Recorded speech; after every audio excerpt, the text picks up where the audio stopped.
Hello my dear students, welcome back to my class where every learning is enjoyable.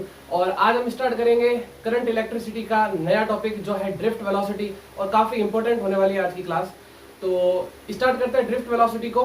उससे पहले हमें जो एक टर्म, छोटी सी टर्म उसको समझना जरूरी है, वो है क्या? Relaxation time. क्या?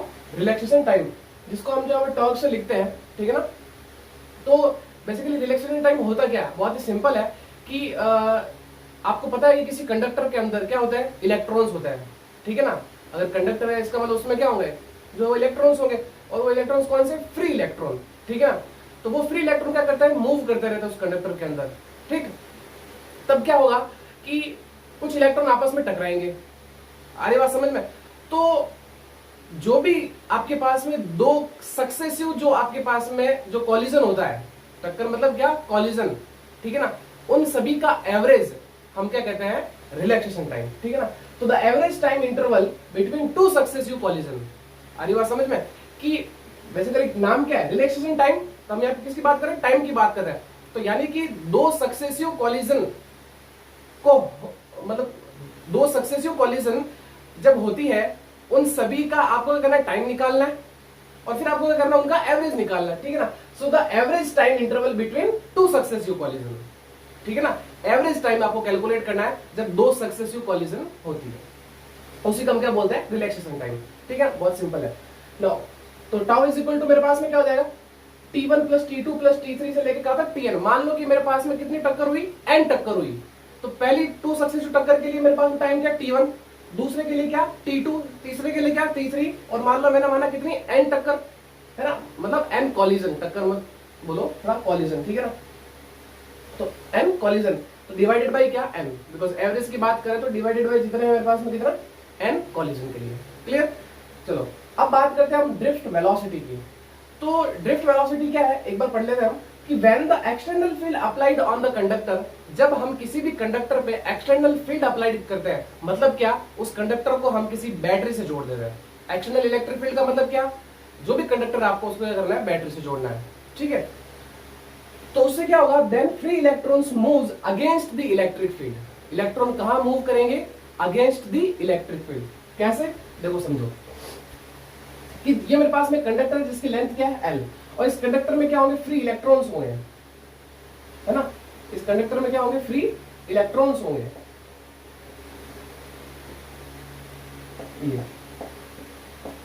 ठीक है। तो जब हम क्या करते हैं? इस पे एक्सटर्नल इलेक्ट्रिक फील्ड अप्लाइड करते हैं, तो क्या होगी? करंट फ्लो होगी यहां से।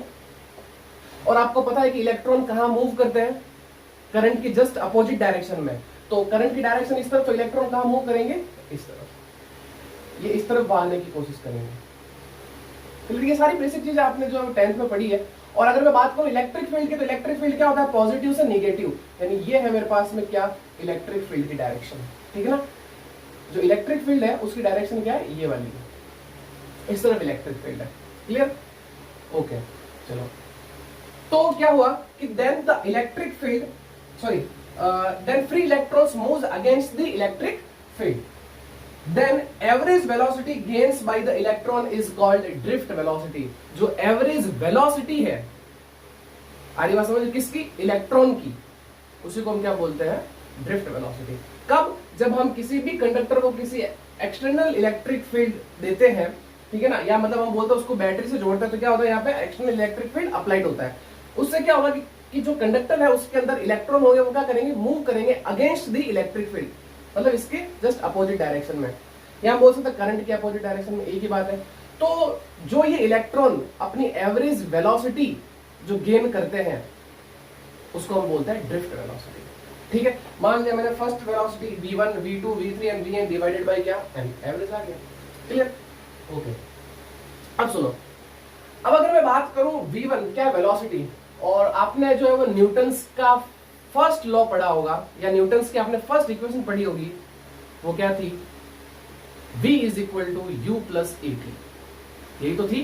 Where v final velocity, u initial velocity, a क्या था? एक्सेलरेशन था, और t क्या था? टाइम था। अरे बात समझ में? तो उसी को हम जो है वो यहाँ पे लेके चलेंगे, और हम यहाँ पे जो है वो ड्रिफ्ट वेलोसिटी और इलेक्ट्रिक फील्ड के बीच में जो है वो हम रिलेशन कैलकुलेट करेंगे, या हम जो है वो निकालेंगे, ठीक है। तो स्टार्ट करते हैं। So Newtons by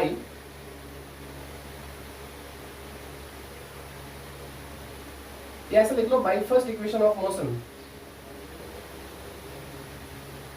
by Newton's first equation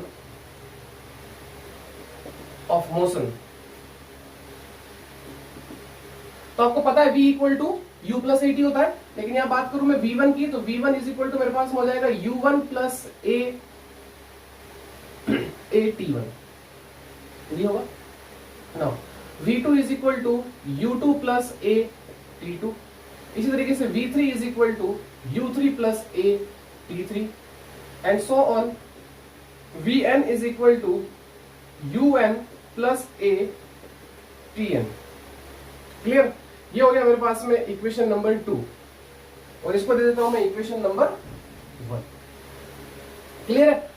अब ये सारी वैल्यू क्या करो, यहां पुट कर दो। So put 2 in 1, put 2 in 1, ये सारी वैल्यू यहां रखूंगा मैं। तो देखो मेरे पास में क्या बनेगा, vd इज इक्वल टू, ये सारी वैल्यूज रखूंगा मैं, u1 plus A T one plus u2 plus a T2 plus u3 plus A T3 and so on un plus a tn divided by n। Clear? अब देखो क्या होगा, vd is equal to ये u1 plus u2 plus u3 plus un, इनको अलग कर देता हूं, तो ये हो जाएगा मेरे पास में u1 plus u2 plus u3 and so on un divided by n। Clear? और अब इन सभी से देखो बाकी जो टर्म है AT1, AT2, AT3, ATN, सभी से क्या कॉमन आ रहा है, a कॉमन आ रहा है, तो a को जो है वो मैं कॉमन ले लेता हूं। सो a अंदर क्या बच गया, T1 plus T2 plus T3 and so on या Tn, और फिर divided by n। Clear?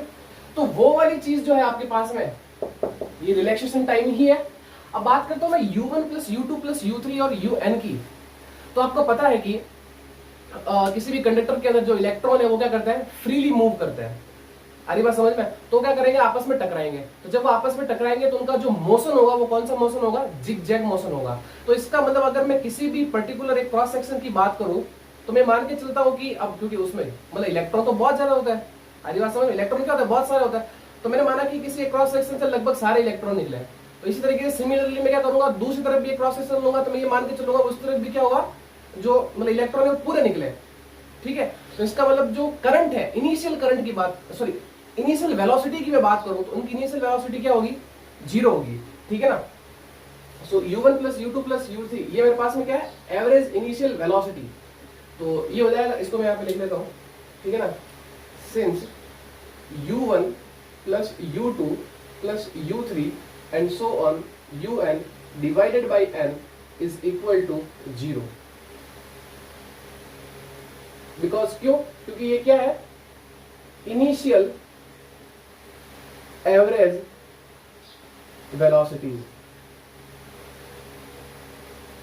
Initial average velocity. ठीक है ना? Initial average velocity. ठीक है? क्लियर? तो देखो ये वाली टर्म तो 0 हो गई। अरे बस अगर मैं बात करूं इनिशियल की, तो इनिशियल में मेरे पास में जो इलेक्ट्रॉन है वो अपनी रेस्ट पोजीशन पे हो गए।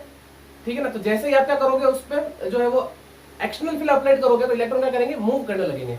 हालांकि ऐसी बात नहीं है कि मूव नहीं करते हैं, बिना इलेक्ट्रिक फील्ड के भी मूव करते हैं, लेकिन उनका पाथ जो होता है वो कौन सा होता है, जिगजैग पाथ होता है। इसलिए उनकी अपन जो एवरेज इनिशियल वेलोसिटी मानते हैं वो क्या मानता है, 0 मानता है। लेकिन जब हम उसको एक्सटर्नल फील्ड अप्लाई करते हैं तो इलेक्ट्रॉन क्या करते हैं, एक ही डायरेक्शन में मूव करने लगते हैं। क्लियर? आगे बढ़े तो एवरेज वेलोसिटी क्या आएगी, इनिशियल, वो मेरे पास में 0 आएगी। तो ये तो टर्म मेरे पास में 0 हो गई। सो vd इज इक्वल टू, यहां से मेरे पास में बच गया क्या, a टॉप। क्लियर? अच्छा, आपने एक चीज तो पढ़ी है, एक्सेलरेशन। ए क्या है, एक्सेलरेशन। तो हम ये जानते हैं कि एक्सेलरेशन इज इक्वल टू होता है F अपॉन m, यानी फोर्स अपॉन मास, यही होता है।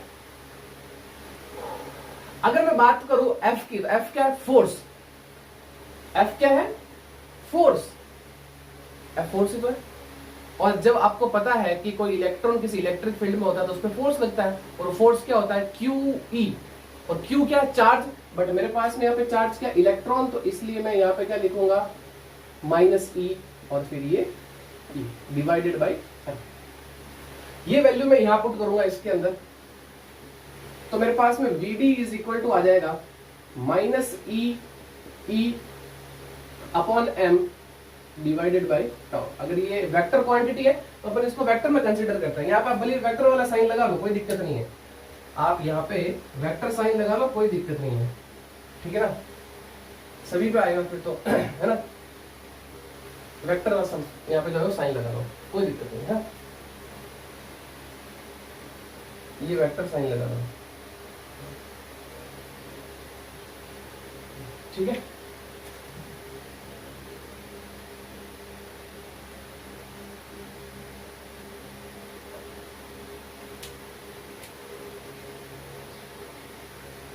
चलिए, तो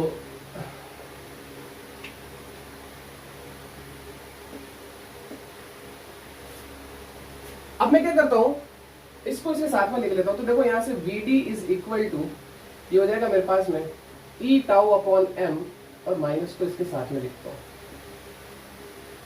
this is the relation between drift velocity and electric field. ये क्या है, relation between, this is relation between drift velocity and electric field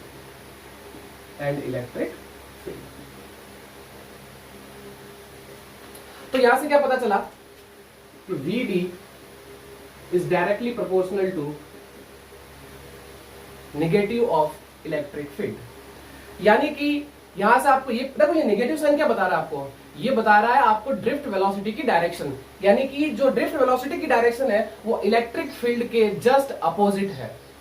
आप चेक कर लो, इलेक्ट्रॉन इस तरफ मूव करे तो वेलोसिटी किस तरफ लेंगे, हम इधर ही तो लेंगे, तो इसका मतलब जो ड्रिफ्ट वेलोसिटी है वो क्या है, opposite to the electric field. तो यहां पर लिख सकता हूं मैं कि द डायरेक्शन ऑफ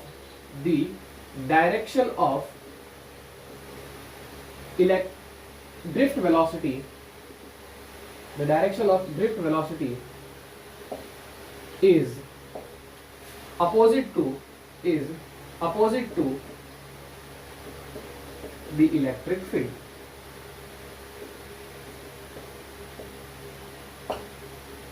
आगे बात समझ में। तो ये रिलेशन पूछा जा सकता है एग्जाम में कि ड्रिफ्ट वेलोसिटी और इलेक्ट्रिक फील्ड के बीच में क्या रिलेशन होता है, तो आप ये लिख सकते हो, ठीक है ना। तो इसके बाद में हम बात करेंगे एक टर्म की, मोबिलिटी की, ठीक है ना। मोबिलिटी क्या होता है, फिर हम एक और चीज पढ़ेंगे कि ड्रिफ्ट वेलोसिटी और इलेक्ट्रिक करंट के बीच में जो है वो क्या रिलेशन होता है, उसको भी हम जो है वो पढ़ेंगे। सो आप फटाफट इसका स्क्रीनशॉट लीजिए, फिर हम जो है वो आगे बढ़ते हैं। हम पढ़ेंगे मोबिलिटी और relation between drift velocity and electric current. So take a screenshot. So students, बात करते हुए हमारे नेक्स्ट टॉपिक की जो है मोबिलिटी। तो मोबिलिटी जो है वो कहां से आती है टर्म, ये मैं आपको बताता हूँ। जो भी हमने जो थोड़ी देर पहले पढ़ा था कि relation between drift velocity and जो है इलेक्ट्रिक फील्ड, तो हमें ये पता था कि जो ड्रिफ्ट वेलोसिटी होती है वो डायरेक्टली प्रोपोर्शनल होती है किसके, इलेक्ट्रिक फील्ड के। देखो ड्रिफ्ट वेलोसिटी और ड्रिफ्ट स्पीड, आपने वेलोसिटी और स्पीड तो पढ़ा है ना, ठीक है। तो दोनों में डिफरेंस क्या होता था कि स्पीड क्या होती थी, डिस्टेंस ट्रैवल बाई जो भी आपके पास में ऑब्जेक्ट है डिवाइडेड बाई टाइम, ये होता था। लेकिन हम जब बात करते हैं वेलोसिटी की, तो वेलोसिटी क्या था, डिस्प्लेसमेंट अपॉन टाइम, और स्पीड क्या थी, एक स्केलर क्वांटिटी थी, और वेलोसिटी क्या, एक वेक्टर क्वांटिटी है। तो जब हम वेलोसिटी की बात करेंगे तब हम साइन जरूर लगाएंगे, और जब हम अगर स्पीड की बात करेंगे तब हम साइन यूज नहीं करेंगे। अरे बात समझ में, ये आप बेसिक चीजें पता होनी चाहिए। सो VD प्रोपोर्शनल टू E आया था, ठीक है ना। और अगर मैं वेक्टर हटा रहा हूं तो इसलिए मुझे क्या करना पड़ा, यहाँ पे साइन नहीं लगाना पड़ रहा है। आई बात समझ में। यहाँ पे ये क्या है, ड्रिफ्ट स्पीड जिसकी हम बात करते हैं, ठीक है ना। ये क्या है, ड्रिफ्ट स्पीड, ठीक है ना। ड्रिफ्ट वेलोसिटी बोलो चाहे ड्रिफ्ट स्पीड बोलो, एक ही चीज है। लेकिन स्पीड और वेलोसिटी को मैंने आपको बता दिया कैसे यूज करना है। अगर आप विथ मैग्नीट्यूड यूज करते हो तो स्पीड, विथ साइन यूज करते हो तो वेलोसिटी, एक ही चीज, ठीक है ना। सो ये आया था मेरे पास में, ठीक है ना। और जब मैं यहाँ से प्रोपोर्शनलिटी का साइन हटाता हूँ तो मेरे पास में एक कांस्टेंट निकल के आ रहा है जिसको बोलते हैं हम क्या, म्यू। और यहाँ से म्यू इक्वल टू मेरे पास में होता है क्या, VD अपॉन E। सिंपल सा, mobility of an electron is equal to the magnitude of drift velocity, magnitude of drift velocity per unit of electric field, per unit of electric field. Clear है? यानी कि हम सीधा बोल सकते हैं कि ratio of drift velocity to electric field. और आपको पता है कि ये जो म्यू था, ये जो म्यू था, म्यू की वैल्यू क्या थी, ई टाउ अपॉन एम ही तो था। चेक कर लो आप, मैंने ई टाउ अपॉन एम को मैंने कांस्टेंट मान लिया था। आ रही बात समझ में? तो ये मेरे पास में क्या आ रही, मोबिलिटी आ रही। अरे यहाँ पे जो फॉर्मूला आया था ना मेरे पास में, VD is equal to E tau upon M, और फिर इस तरफ था ये माइनस ई, ये तो था फॉर्मूला। तो इसको मैंने क्या कांस्टेंट मान के प्रोपोर्शनलिटी का साइन हटा देगा। तो ई की तो चीज है, तो ई टाउ अपॉन एम क्या है, मोबिलिटी तो है, और VD अपॉन ये भी क्या है, मोबिलिटी है। ठीक, अब बात करता हूं मैं इनकी यूनिट की। चलो मुझे फटाफट इसकी जो है यूनिट बताओ। तो वेलोसिटी, वेलोसिटी क्या होती है, मीटर पर सेकंड। ओके, सो वेलोसिटी होती है मेरे पास में मीटर पर सेकंड। इलेक्ट्रिक फील्ड क्या होती है, वोल्ट पर मीटर। ये लो वोल्ट पर मीटर। तो यहां से मैं बोल सकता हूं ये क्या हो गया मेरे पास में, इसको ऊपर भेज दो तो ये हो जाएगा क्या, मीटर स्क्वायर पर वोल्ट इंटू सेकेंड। क्लियर है यहां तक, पर वोल्ट इंटू सेकेंड ऊपर चला जाएगा। ठीक, एक और चीज, एक और यूनिट होती है आपको पता होगा, दूसरी यूनिट क्या, कि ये तो मेरे पास में मीटर पर सेकेंड, और न्यूटन पर कूलम। न्यूटन पर कूलम क्या होती है, ये भी तो इलेक्ट्रिक फील्ड की यूनिट होती है। इसको ऊपर शिफ्ट कर दो तो हो जाएगा मेरे पास में metre into coulomb per newton into second. Clear है यहां तक। एक चीज और कि ये कूलम अपॉन सेकंड क्या होता है, पहले तो मुझे बताओ कूलम किसकी यूनिट होती है, क्यू की, मतलब चार्ज की, और सेकंड किसकी होती है, पी की। तो क्या ये इलेक्ट्रिक करंट होता है कि नहीं होता है, और इलेक्ट्रिक करंट की यूनिट क्या होती है, एम्पियर। हमारी बात समझ में। सो सी अपॉन एस यानी कूलम पर सेकंड, ये मेरे पास में किसकी यूनिट हो गई, एम्पियर। ठीक है ना, डिवाइडेड बाई, ठीक है। सो metre into ampere per Newton is unit of mobility. तो ये तीन यूनिट है, एक, दो और ये तीन। आरी बात समझ में, तो बना सकते हैं ना, ठीक है, तीनों एक ही चीज है। क्लियर। अब बात करते हैं हमारा नेक्स्ट टॉपिक, आज का final topic, relation between drift velocity and electric current. Drift velocity और इलेक्ट्रिक करंट के बीच में क्या रिलेशन है। इससे पहले हमने पढ़ा ड्रिफ्ट वेलोसिटी और इलेक्ट्रिक फील्ड के बीच में रिलेशन, नाउ हम पढ़ रहे हैं drift velocity and electric current के बीच में क्या रिलेशन है। तो देखते हैं इसको। तो सपोज मेरे पास में ये कंडक्टर है, ठीक है ना, ये क्या है मेरे पास में, एक कंडक्टर, दिस इज कंडक्टर। इसको मैंने क्या किया, किसी बैटरी से कनेक्ट किया और यहाँ पे इलेक्ट्रिक फील्ड अप्लाइड हुआ है इस डायरेक्शन में। ठीक है, यहां से क्या होगी, करंट निकलेगी, ये आई अमाउंट की जो है वो करंट निकल रही है। मतलब हम बेसिकली आई और वीडी के बीच में रिलेशन निकाले जा रहे हैं। क्लियर। तो मैं क्या करता हूं, मैं एक इतना सा स्मॉल पार्ट लेता हूं, ये वाला, ये एक छोटा सा मैं पार्ट लेता हूं जिसकी लेंथ मैंने मान ली कितनी है, डेल्टा एक्स। ठीक, टोटल लेंथ तो एल, मैंने मान लिया डेल्टा एक्स। और इस डेल्टा एक्स के अंदर, ठीक है ना, या हम बोलूं कि इसमें जो इलेक्ट्रॉन है, वैसे अगर मैं पूरे कंडक्टर की बात करूं इसमें कितने इलेक्ट्रॉन होंगे, खूब सारे इलेक्ट्रॉन होंगे। ठीक है ना, तो let number of free electrons are in unit volume of the conductor. तो जो यूनिट वॉल्यूम जो मैं कंसिडर कर रहा हूं उसमें कितने इलेक्ट्रॉन है, मैंने मान लिया एन इलेक्ट्रॉन। ठीक है ना, आर एन, ठीक है, of conductor and it's cross sectional area is a. इस पूरे कंडक्टर का अगर मैं बात करूं क्रॉस सेक्शनल एरिया की, तो वो मेरे पास में क्या है, ए। क्लियर। और फिर मैंने क्या किया, now we consider line segment delta X of the conductor. ये मैंने क्या किया, एक छोटा सा लाइन सेगमेंट मैंने कंसीडर किया। क्लियर। तो ध्यान से देखो, अगर मैं बात करूं इस इतने से लाइन सेगमेंट की वॉल्यूम की, तो देखो volume of line segment of delta x. तो वॉल्यूम क्या होता है, एरिया इंटू डिस्टेंस। तो यह जाएगा मेरे पास में एरिया इंटू डिस्टेंस, यानी ए इंटू डेल्टा एक्स। क्लियर। अब बात करता हूं मैं number of electron in unit volume of the conductor. तो मेरे पास में क्या हो जाएगा, एन ए, या इसको मैं एन डैश देता हूं, इसको टोटली एन डैश।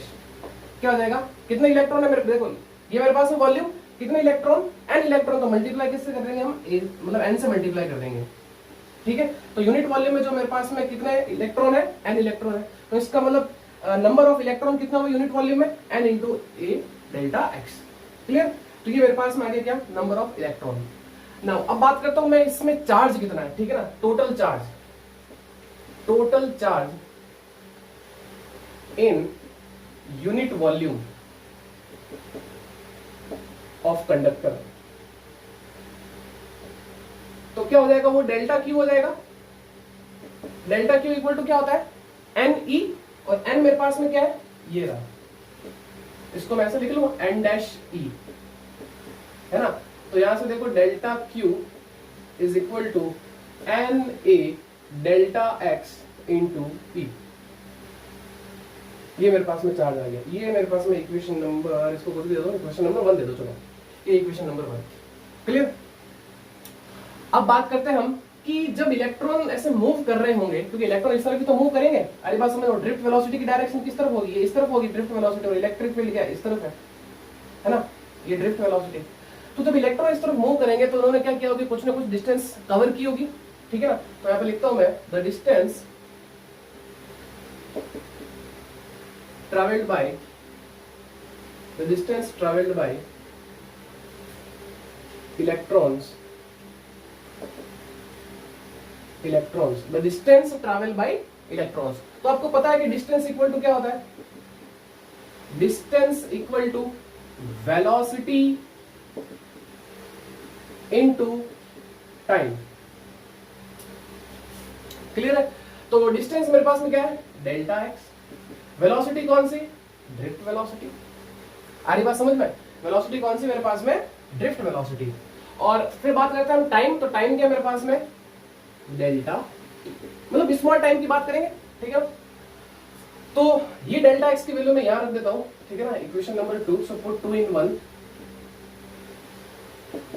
तो मेरे पास में जो डेल्टा क्यू आएगा, वो डेल्टा क्यू इक्वल टू हो जाएगा क्या, N A V D into delta T multiply E, यही तो होगा इक्वेशन नंबर 3। ये मेरे पास में डेल्टा क्यू आ गया, क्लियर। अब मेरे पास में चार्ज आ चुका, तो मैं करंट की बात कर सकता हूं, सो इलेक्ट्रिक करंट, तो electric current I is equal to क्या होगा, delta Q upon delta T, ठीक है। So I equal to delta Q क्या है, N A V D delta T into E divided by delta T. So delta T से delta T cancel out, so I equal to मेरे पास में आ गया N E A V D. This is the relation between electric current and drift velocity. So I is proportional to V D, यानी कि जो electric current है वो डायरेक्टली प्रोपोर्शनल है किसके, ड्रिफ्ट वेलोसिटी के, यानी ड्रिफ्ट वेलोसिटी के बढ़ने से इलेक्ट्रिक करंट भी क्या होती है, बढ़ जाती है, ठीक है। तो ये थे हमारे आज का टॉपिक। सो आज के लेक्चर में इतना ही।